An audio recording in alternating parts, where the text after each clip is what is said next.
Hi, everyone. Welcome to Manifesting Monday, Monday Spotlight. I don't think I told you it was called Manifesting Monday. Oh, It's a Monday Spotlight. all right. And I am here with Steve from Sierra Nevada Zoological Park.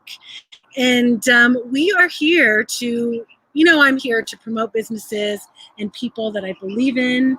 I want to bring everyone here and really showcase best places for you to go. I know some of you are out of the country, some of you are out of state, but for those of you who are local, I want you to come and check this place out. Let me first start by introducing Steve and how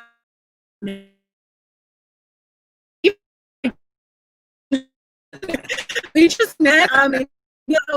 Okay, so sorry if we lose you. Stick with us. And those of you who are now recording, we're gonna have a lot of good stuff. It looks like the connection is getting a Good little old bit Wi-Fi. spotty, but we're gonna get it. So Steve and I just met, but I know his partner. I met Cheryl a few weeks ago, and again, her and I are not best friends, but I'm a great judge of character. I know this. I had to learn at a young age, and Cheryl and I had conversations, and so I really like these people and what they're doing, and that's why we're here. So Steve and I just met, but the kids and I came to Sierra Nevada Zoological Park a few weeks ago now. I put it on Instagram. Those of you who follow me see, you've seen the pictures, and we were there, and we had such a great time. We had such a great time. We spent hours here. And we were just talking about things to do, especially right now during this time of COVID. And we had the best time. And I came here because Carrie Brayler of Pinnacle Wellness, I did a Monday Spotlight with her, local business, maybe about a month ago now. And she had raved about this place. And she had said, oh, you should go. And she had a birthday party here near Small. And so we came, and I trust her word, and we saw the animals. Everybody, all the animals are treated well. They look great. They look healthy. Everybody here is warm and friendly. And so after having a great experience, I went in and I asked, who's in charge? I'd love to promote this place. I really want to. And I ran into a friend here that I hadn't seen for a while. And so you guys, I want you to come here. Those of you who are local and those of you who are out of town, things are gonna get back to a new normal, and you can visit again. And Yes. I do want you to touch on in a little bit about people coming too from out of state. And we just talked about that, had a great conversation. So that's how I know Steve. We just met, but I love this place. And I want to promote it. So why don't I hand it over to Steve now, and you can tell everybody what you have to offer here and why you got started. I am the executive director in charge of all the animals, basically. We got started here about a year ago. We had a gentleman that we had known for a long time, and he was having real health issues. He had lost a lot of his staff, and he was having a lot of problems trying to keep everything really going. And so he called us and asked us to come on up to Reno from Oregon and to go ahead and talk to him about maybe us potentially taking over the facility here. We were at that time also interested in potentially moving to another location anyway. And with that in mind, we came up here and talked with him and decided that, hey, there's a lot of stuff we could do here. We've been doing programs for over 40 years with kids, raising money for cancer associations, doing all kinds of things for children and different deals that would help them out and help their groups out. And we thought this was very fitting for us, especially the fact that we have so many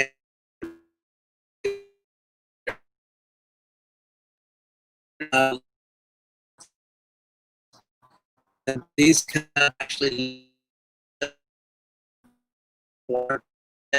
they brought to the Chihuahuas who ran them up and did what and the cubs got big enough and said, hey, we're a lot bigger than you, and would toss and tumble those little Chihuahuas around so they'd quit. So a lot of these our animals are all hands-on animals, ones that we can virtually do anything we want to with. We can go in and work with them on a basis where if they need any kind of vet work, we can do the vet work on them and they're not going to try and eat us. So it's a really good thing. We have always liked sharing our animals and also educating the public on what the plight of these animals are and what's happening with them. We have Barbary lions that haven't been in the wild since 1920, and there virtually is none. That was the last time they could document one. And we have 5 of them, and they're incredible animals.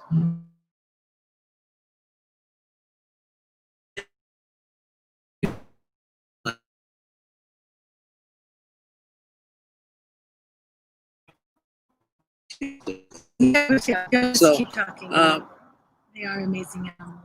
We have, over the years, we have done all kinds of events, education programs, and fairs and places all over Oregon, Washington, California, Idaho, Arizona, Nevada, you name it. And we'd go there and teach the kids and adults as well about the animals and what they are like, how they live, what they eat, and so forth. And we do the same thing here so that people get an idea of what's going on. For example, the porcupines we have African crested porcupines and we have our American porcupines. One of the biggest things that people do is they come here and the porcupine will shake its quills and everybody starts screaming and running because they see these TV shows, these cartoons where the porcupines shoot their quills. Well, we have to explain to them that they don't really shoot their quills. They actually just rub into you or bounce into you, and then they release quills into you. Or if you decide to bite one, which probably is something you don't want to do. But a lot of dogs have tried that with the American ones. But the African ones are a total different picture. They're a lot bigger, about 2-3 times as big as our American ones. But and another thing that we try and teach the kids is about what the plight is of all these animals. To give you an example, one 16-year-old girl said, "I am so excited about seeing these tigers because I will be able to go ahead and be able to say to my kids, one time we actually saw tigers live, real, because if things keep going the way they're going, there won't be any more left." And this is one of the reasons that we're so excited about being at this zoo and doing what we're doing, because we can share these wonderful, incredible animals with the public. And being the only zoo in Reno, this has been a remarkable thing for us too. During the COVID, we had a really bad situation because we were closed down. So what did that mean? That meant that we had no income. We had nobody coming to the zoo because they couldn't come to the zoo because we were closed. But what happened was the people of Reno stepped up. They started donating money. They donated food. They donated hay, all kinds of meat from the hunters who had all this stuff in their freezers. People just were incredible. So it's been an incredible experience just to be able to work with the public as we have here and get to know people. And it's interesting to know that there's how many people don't really realize there's actually a zoo here. And we're trying to get that word out and trying to make it work. And I had heard that there was a zoo a while ago, but I didn't even really think about it. And then Carrie brought it up again, and I said, I'm going there. The people in Reno are incredible, Steve. I mean, yes. When I first moved here, I said 2 years tops, and it's been 16. So, right? And so, why don't you tell everyone as well about the animals? I know, some of the animals that you've got have never been in the wild. I mean, This is a sanctuary for them. So, I know there's sanctuary to make them healthier, different areas, but why don't you tell people as well how the animals come to you? A lot of animals that we have been rescues, and we have never ever turned down any animal. There's a lot of facilities where people that are way up in their elderly years who are in a position where they can no longer take care of these animals and have had young ones or even adults, and they're in a position where they need to place them.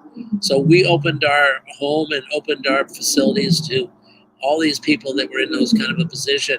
And we've had a lot of people that have had animals, for 15 years, but it became a situation where either maybe there's a divorce or a financial situation or who knows what, but the animals needed a new forever home. And that's what we intend to do. We intend to continue to do that, to make it so that all these animals will have forever homes. We have animals that you will never see, like we have a Binturong, which is in the civet family. It is an incredible animal, but the only place you could potentially see him is at San Diego Zoo, if it ever opens again, the way things are going. So, it's one of those things like those and our Siberian tigers and our Barbary I'm going to Lions. stop you for a second because I don't know what a Civenon is or the family. So, I mean, maybe there's someone, I'm sure there's other people out there. So can you explain a little bit further? The Binturong is... Binturong. See, I got that wrong. The Binturong is in the civet family, and it's one of those animals that are from like Asia. They lived up high up in the trees. So there's not a real sure a figure on how many of them are actually still in existence. There's a few facilities in the United States that have that are breeding them, but there's so few. We were really lucky to be able to have this female that we have right now, and we potentially at some point are going to be bringing another male in to see if we can get them together and potentially produce some babies. This animal's fur a lot of times was hunted by the hunters because it's waterproof, so they could make coats out of it. And so that happened to a situation where it cut the numbers down pretty bad. And then the other thing it does, it has a huge tail that is prehensile, so it could actually wrap around your neck and hang on you if you were going to put it on your shoulder. So they're pretty incredible animals, and something you definitely would like to see. Some people say they look like a seal. Some people say they look like a bear. There's a number of different things that people say, but they're remarkable. They're really, really wonderful animal. And so I love it. Thank you for explaining that. Steve, I've also heard, is that roaring that I hear back there? I mean, I know there's the lions are over there. Yes. So I don't know if you guys can hear that or not, but there's some roaring. So who is that from? Or that's from our Barbary Lions. And the male, when he gets roaring, and different reasons he might do that, it probably to let other animals know that he's there and that they better not come around. But you can actually hear them 5 miles away, and so it's pretty amazing. When we were in Oregon, we had people that actually would call the police and say, "There's a lion in my backyard," and they'd say, "No, it's just your neighbor. He has some lions." So yeah, even here, so many people have come up and said how cool it is that at night they'll be kind of snoozing or kind of watching TV, and next thing you know, they'll hear these lions going off, and they're so loud. It's just remarkable. They're banging on the TV, wondering if it's the TV or not. I know, I turned that off. I'm not on that. I'm not on the Animal Channel. No. Right? You guys, this place is fantastic. And they have done so many things to improve upon. So I haven't been here. This is the first time I had been here just a few weeks ago with the kiddos. But I've heard stories about people who have been to the zoo before Steve and Cheryl took it over, and how different it is. So all I know now is the improvements in the animals, and they look healthy, they're happy. The goats are always up to no good. Oh, yeah. So those of you who are local, come on down. We do have some events that are going to be coming up. We've got called Zoo Lights, and it'll be in the evening time. And what will happen is we'll have light up the entire zoo so that not only can you see the animals, but we'll have an incredible light show for the people to be able to see. And also, we generally around December time, we do a Santa Claus thing, but due to COVID, we won't be able to have any of the kids sitting on Santa's lap, but they'll still be able to come up and have pictures with Santa sitting next to him. So that's another really good thing that we will be doing. It's a lot of fun. It's been a big hit. The Zoo Lights will be December 4th and 5th, 11th and 12th, and 18th and 19th. It'll run from like 5:30 till 9 o'clock. And then also we will be open all the way through November until just about a week before, say, the Thanksgiving week. And then we will stay closed until after Christmas. Depending on what the weather is like, we still potentially will be open on the weekends. And usually for that, we're open from 10 to 5. Due to the fact that we'll probably be getting dark sooner, we'll probably be open from 10 to 4.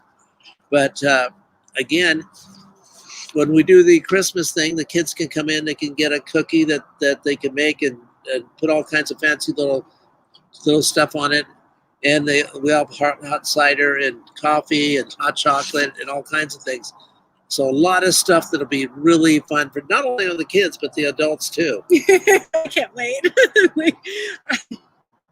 Yeah, we are definitely going to be here. And so I will put in the information, you guys, the hours, and I'll get them from Steve afterwards. And then the address and the phone number. You have the website already there, so you can go check them out. But the kids and I will definitely be here for the lights, and then before, because. And Steve, we're going to wrap it up here, but I do want to touch on the fact that you are open, and we are, there are things that are happening hybrid around here, and there's social distancing. We're all doing that, but this is also a place to go for people who are in areas. So, yeah, for example, we had people here from San Francisco that were basically looking for something to do. They had heard about the zoo. They heard about all the things that we were doing, and we're very excited about coming here because there's nothing going on in California. Everything is closed. The zoos are closed. Everything's in a situation where it's impossible to find something. So they wanted to have fun with the kids and get away. And they came here. They said, for example, just the world has changed so much. Even with Halloween, they couldn't go out and go trick-or-treating because if they went trick-or-treating, they could get cited by the law enforcement people, and the people giving out candy could get cited. So, of course, they came to Nevada to see the zoo and see all the animals, get a chance to look at the baboons, the leopards, and all of our monkeys that we have. They're just, so they had just a wonderful time playing with the petting zoo animals, going through our hay maze, and checking out the dinosaur and all the other stuff that we have. Endless amount of time, fun stuff for the kids to do. Yeah, and Tristan got 1,000 pictures of the panthers back there. There's a panther. Is it a panther? Mm-hmm. There's 2 of them in there. There's the spotted leopard and then the black leopard. Yeah, we were over there talking, and the panther was just hanging out watching us, which was so cool. Yeah. So the pictures, it's not quite the same. The fence, but I'm okay with that. we don't have to have the clean view up front. That's okay. Yes. You guys, there's a safe environment here. So, and the kids, we had so much fun, everybody running around. I'm looking at a camel behind, you guys can't see that, but so come on down and check out the camel and all the animals. So watch the wallabies bouncing around all through the parks. Yeah. And a lot of our big feathered birds, everything we've got here, the peacocks, and they're not in full color at this time because they just molted, but we have all kinds of cockatoos and other birds that are just really too. And the peacocks are just running around. I took a picture of when we were coming out here, and it's kind of like the dogs in Tahoma. Anybody who's familiar with the west shore of Lake Tahoe, I lived there at one point, and the dogs just hang out in the middle of the street. They don't move for the cars, and everybody knows this peacock was just hanging out. I took some VIP pictures of it. It reminded me of those dogs, and I'm like, so I'll put those here. I'll put a couple in the comments as well. So thank you very much, Steve, for letting me spotlight you and thank you and doing what you're doing. And hey, please come out and see us. Come check us out. This is our big October was our big fundraiser to get us through, and that has any kind of desire to get out and do something incredible, this is it. So come on out and see us. Absolutely. And you have the website. I'll put more information. And if you're out of town, just check it out as well. And you are accepting donations. We are definitely accepting donations, not only financially, but also of different types of meat and other items that animals can use.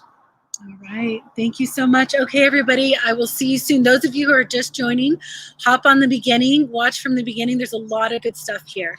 See you guys soon. Bye-bye. Bye.